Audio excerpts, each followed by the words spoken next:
フロリダ州の上院議員リック・スコット氏が中国共産党は私たちの敵になることを決定し、私たちは中国共産党と切り離すべきだ。すべてのアメリカの消費者は、私は二度と中国で作られた商品を買わないと言うべきだ。すべてのアメリカの会社は、私たちは二度と中国と商売をしないと言うべきだ。と語りました。詳しくは VTR をご覧ください。Yeah, I mean, look, you've got China being our largest buyer of our debt. So, how does that square with all of this going on? I mean, Beijing apparently, reportedly wants to, help Russia. And the U.S. says it's going to send lethal aid to Russia for its war in Ukraine. The Wall Street Journal editorial board writes that if China does cross the red line and provide weapons to Russia, the U.S. would have to further decouple economically with China. I don't think this president has any intention of that. Beijing's top diplomat is headed to Moscow this week, Senator.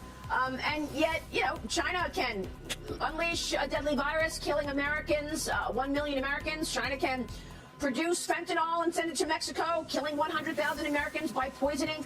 China can cover up the origins of COVID-19 and not allow an investigation in Wuhan. China can send a spy balloon over throughout the United States, and this president allows it to float freely throughout half of the country while hovering over our military installations and sending pictures back to Beijing of our nuclear installations. Can China do any wrong? I don't get this president. I mean, what he appeases Xi, he appeases these dictators in Latin America. He won't hold anybody accountable. All right? I mean, but first off, let's all understand something. The first person that ought to make sure we hold China accountable is every American consumer.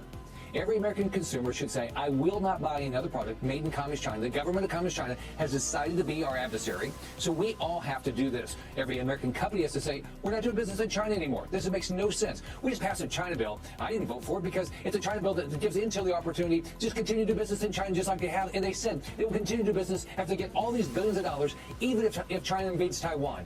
So we all have to be part of this. The consumer, our companies, our government, we have to decouple from China. They want to destroy our way of life.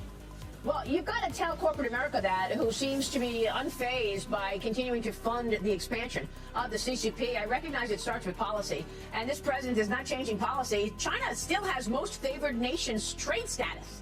So get your head around that. I mean, China still has most favored trade nation status. How? I mean, why are we doing this to ourselves? When the American consumer, the American business, our government wake up? Don't buy Chinese drones. Don't do business with them. They want to surveil us. They want to...